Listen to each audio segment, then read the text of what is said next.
Most manufacturers don't have a technology problem or a software problem. In fact, they don't have any architecture and their teams aren't talking to each other. Or if their teams are talking to each other, they're not speaking the same language. Here's what I'm actually seeing in 2026 and what the companies that are pulling ahead are doing.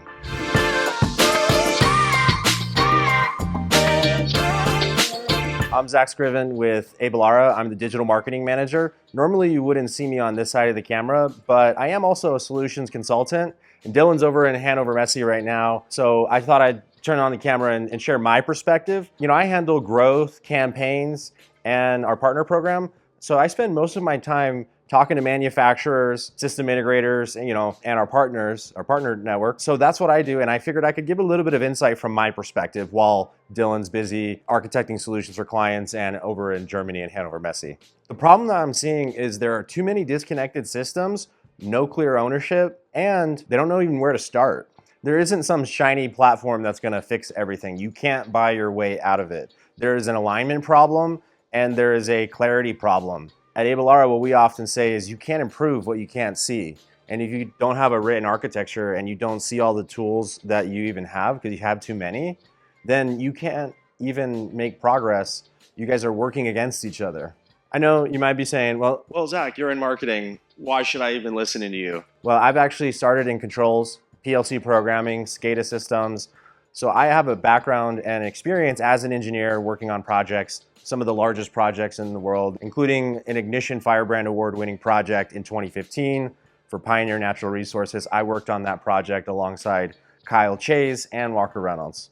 So I know what I'm talking about. In 2018, I decided to pivot from engineering into content, and that's when Walker Reynolds was actually one of my first clients and his integration company, Intellic Integration. What I realized is I always had a passion for being really my childhood job was being a YouTuber, so it's awesome to be here talking to the camera and you guys.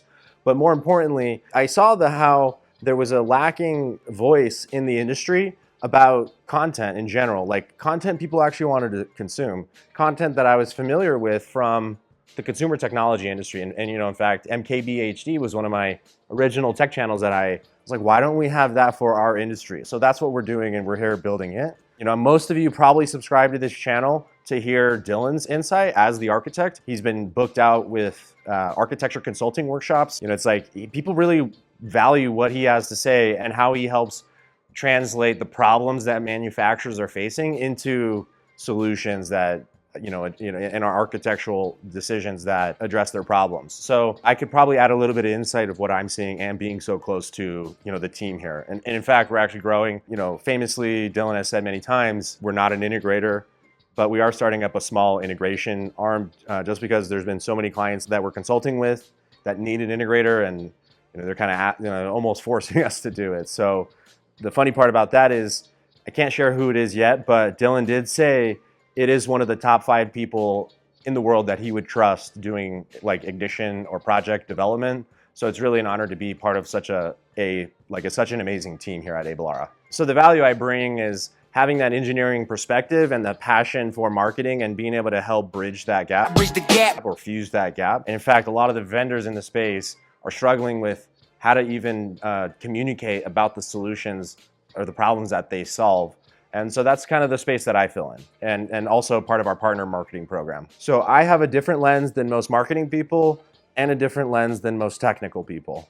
So what gets me excited about Abelara is, we're not necessarily pushing products, we're solving problems, right? We have our architecture consulting business that is absolutely blowing up. So that's exciting to be a part of that. But on the flip side, we do have a partner marketing program because we do realize that some of these vendors, they need help communicating or telling the story about their product.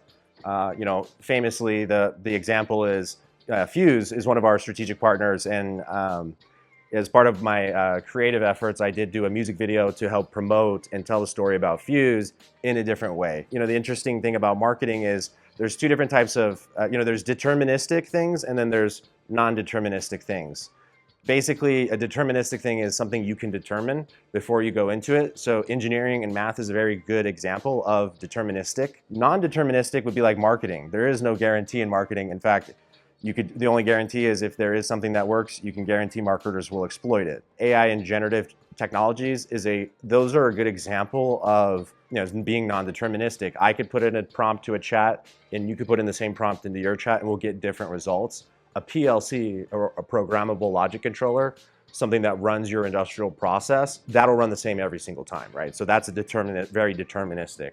So that's kind of a little bit more about our space here, right? So Abelara helps manufacturers by helping them diagnose their problems, understand where their pain points are, and then translating that into an architecture and a solution. Lean on not just our partners, but we have a full staple of partners and ecosystem partners that we rely on to be able to architect those solutions and help drive more value for not just the end users, but also our partners. A quick anecdote, a customer that we were consulting with recently was looking at buying a $400,000 platform. But upon further investigation, we realized they actually had 2 platforms already. Many of the stakeholders didn't even know about that. We were able to get 80% of the way there with just those 2 platforms and removing a few other tools. Eventually, they ended up expanding the scope of the solution. We're not pushing products, we're really solving problems for manufacturers. Here's the biggest lesson that I've learned being this close to the industry. The best companies that we're working with, they're not buying software first. They go in this order. First, what problem matters most? What matters to the business right now? Second, who owns it?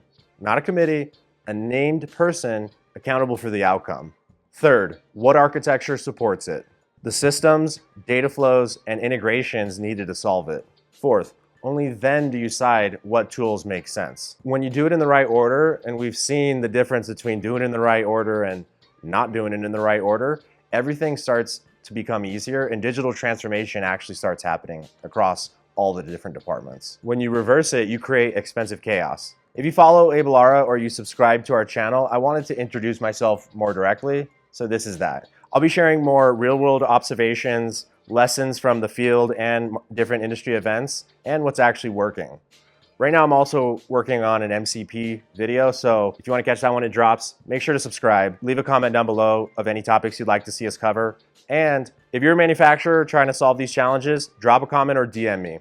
No sales pitch, just a conversation. Looking forward to the next one. Take care.